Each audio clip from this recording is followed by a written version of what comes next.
little ones. Today I'm going to read you a story that is quite popular.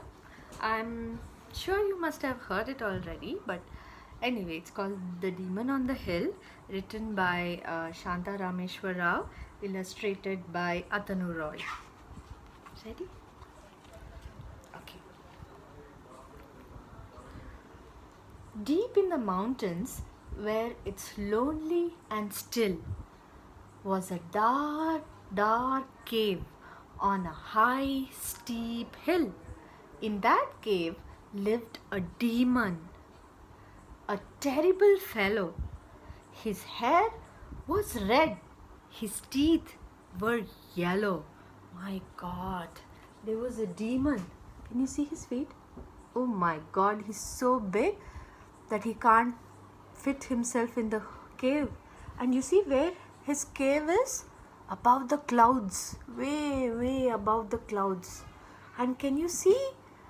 Very, very far over these mountains, there's a small village over there. His arms and legs were thick and strong. His nose, believe me, was 1 foot long, my God. Far and wide had spread his fame. Bhasmasura was the demon's name. Strong as an elephant, tall as a tower, in old Bhasma's hand lay magical power. When he placed his hand on anyone's head, the person turned to ash and fell down dead. So you can see Bhasmasura, he has red hair, yellow teeth, and his nose is 1 foot long, and my God, look at his arms. He's as strong as an elephant. Oh, and there's a really long ponytail behind him. And Bhasmasura has a magic in his hands. So if he puts his hand on someone's head, that's it. They turn to ash, like they burn down, like poof, like that. My God, scary fellow, isn't it? Yeah. And look, he's using the magic in his hands to scare innocent people away. Oh, look at this tomato seller with her little daughter. All her tomatoes are falling down. He comes to the village near the hills and threatens people and scares them away. Oh, look at this poor farmer who had come to just cut grass, and this poor old man who's helplessly sitting and doesn't know what to do. Everyone quacked and trembled with fear when Bhasmasura came anywhere near. "Who'll help us?" the people wept. "Where shall we go? What shall we do? Does anyone know?" So all these people, you can see they have crying faces. They are all so sad. They're helpless. They don't know what to do. They have no idea what to do. Just then, there came a pleading cry. "'Tis me, my friends. Please let me try. To the demon Bhasma, please let me go. I know what to do. I'm sure I know." So there's a small little girl who comes in the middle and says, "I can help. I know what to do. Please let me go." And the people in the village are all like, "You? A small girl?" I mean, here we are, so many people old enough, strong enough, and none of us could win over Bhasmasura. And you, a small little girl? What can you do? You're really small. And have you seen Bhasmasura? "Oh, Mohini," cried the people. So the little girl's name was Mohini. "Oh, Mohini," cried the people, "you foolish child. How can you save us from Bhasma, the wild? Bhasma is strong. He's cunning. He's evil. Oh, Bhasmasura is the very devil." So you can see her mother here shouting, say, "Mohini, come inside the house. You're not going anywhere. Okay, and the people are all saying that no, you can't do it. It's a bad idea. You can't go. Don't go. He'll place his hand upon your head. He'll turn you to ash and strike you dead. But Mohini shook her pretty head. Her pretty head. No, I must meet the demon, she said. Then Mohini put small bells on her feet and off she went tripping down the street. Din takita takita tum, din takita takita tum. So there are small bells, if you can see, on her feet, like the dance bells. And she went dancing past her home. Well, she just wanted to go and she decided to go and she just went. And her bells were making the sound. Din takita takita tum, din takita takita tum, like that. Over the mountains and over the hill till she came to a cave, ghostly and chill. Rugged rocks stood early around. Apart from her bells, there was no sound. So she has climbed 10 mountains on her way. 10 mountains with her little feet. So brave she is. And she finally comes over the tallest mountain and she looks at the door. So tall and she's so small. She's thinking, oh my God, how am I gonna knock on this door? It's so big. Ghostly shadows move around. Mohini shivered but stood her ground. So there was no sound, nothing. And she looked at the door and she looked everywhere and there was nobody around. And she shivered a little bit. She was like, "Bleh. Should I go back? Should I go back? No, I'm not going back. I'm not going back. I'm going to do this. I can do this." As she knocked at the cavern's door, from within came an echoing roar. So she went and knocked the door, and from inside there was a big loud roar. It says, "Who dares disturb my sleep?" An angry voice cried through gnashing teeth, "Oh, dare disturb my sleep." Then the monster appeared all red in the face. But Mohini stood firm. She didn't budge from her place. Mohini was scared looking at Bhasmasura coming out. She was like, but then she didn't show her fear on her face. She was like,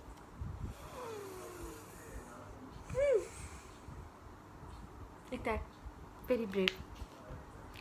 Calmly, she stood and waited until the monster grew quiet, silent, and still.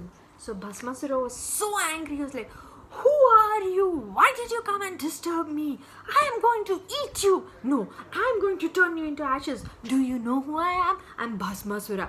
I have a power in my hand and I put it on your head and you turn into ashes." And she was like, okay.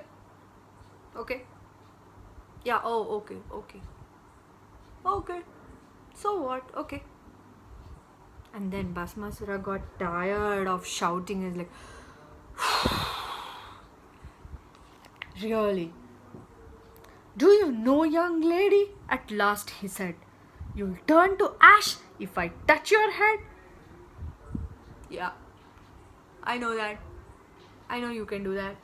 But I'm not scared, she says. So, run from Bhasmasura, the monster wailed. Go home, you foolish child." So he calls her a foolish child. "Oh no," said Mohini. "Oh no. I didn't come here to go back home." You didn't come here to go back home? No, don't ask me to go. I'm not going to go home, she says. for far and wide. So she says, then Bhasmasura like, what do you want? And then she's like, for far and wide, I've heard people shout that Bhasmasura is without a doubt the greatest dancer that ever was seen. Such a dancer there never, no, never has been. So that's her plan. She's telling Bhasmasura that she has heard from many people that he's a wonderful dancer. Really. Really. Is he a wonderful dancer? Do you think he's a wonderful dancer? She's just making that up. And Bhasmasura was like, he was angry with her, right? Like that. Now he's like, eh? Me? I'm a wonderful dancer? Really? Me? I didn't know. Okay. A dancer so gifted, so full of rare grace, so splendid a body, and a handsomer face, so straightway I wished on my life that I, dear Basma, could be your dear wife. So she says, I'm gonna marry you. You're so handsome. Me? I'm handsome? Yeah, you're very handsome. You're very good looking. You're very cute. Oh, I love your red hair. Oh, your teeth. Oh, beautiful teeth. You have wonderful teeth. I could be your wife. But I have a condition, she says. Oh, cried the monster, blushing all red from the toes of his feet to the hair on his head. His heart missed a beat. His eyelids fluttered. Why, yes, you'll be my wife. Oh my God, that's so nice. Mohini said, there's one condition though. Before with you, as your bride I may go, you must dance with me and do as I do. Only then, my dearest, may I marry you. So she says, one condition, if you do as I tell you exactly, only then I'll marry you. Otherwise, I'm going away. No, don't go away. I'll do exactly like you say, says Bhasmasura. I wonder what she's thinking. Will you dance with me, Bhasma, for our true love's sake? Do just as I do, but never a mistake. All will be lost. And remember, my dearest, if a slip you should make, all will be lost, and my heart it will break. Anything, the monster replied. Anything to win you and make you my bride. Whatever you wish, whatever you desire, I'll do, my beloved. My heart is on fire. So I'll do whatever you ask me. I'll do it.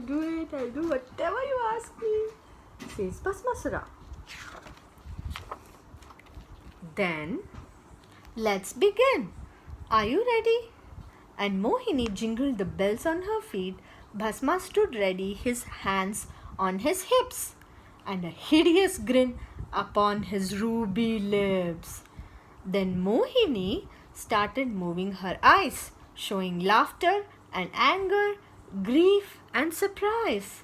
And Bhasmasura, like a true copycat, moved with her faithfully this way and that. So first thing, Mohini said, first step. So you have to hold your hands like this. And you have to do Din takita takita tom. And then Bhasmasura looked at her. Oh, okay. Din takita takita tom. And Mohini was like, so funny. Okay, very good. Step number 2, you put your hands on your shoulder and do Din takita takita tom. And Bhasmasura went, oh, okay. Like that. Mohini started laughing. And Mohini said, step number 3. Din takita takita tom. And Bhasmasura went, ow, tom, like this. And Mohini was like, oh yeah, very good. Excellent. Now, for the last step, okay? fourth step, last step. You put your hands on your hips and the other on your head and din takitatakitatam. And Bhasmasura says, "Oh, that's very easy." And he goes, din ta. Oh, what happened to him? Yes, you're right. He turned to ashes. He put his hand on his own head. Mohini, it was Mohini's trick. Hop and skip, leap and whirl, Bhasma matched the dancing girl. She scratched her ear and touched her nose. Down she sat and up she rose. He did the same. He did not make a single slip, not one mistake. Faster, faster than a spinning top, twirling, whirling, without a stop. As she twirled and Bhasma spun as fast, Mohini did as she had planned at last. She quickly placed her hand on her head. Bhasma copied her, turned to ash, and fell down dead. Gone. And look at Mohini. How happy she is. Then Mohini danced all the way home to the beat of Din Takita Takita Tom. And there was joy in the village, there was laughter, and they all lived happily ever after. Can you see all the people in the village dancing and having fun? They're so happy. Yeah, Bhasmasura is dead. He's not going to trouble us anymore. Mohini, Mohini, hooray, Mohini. What a small girl. And what a big deed. What a brave girl. Indeed.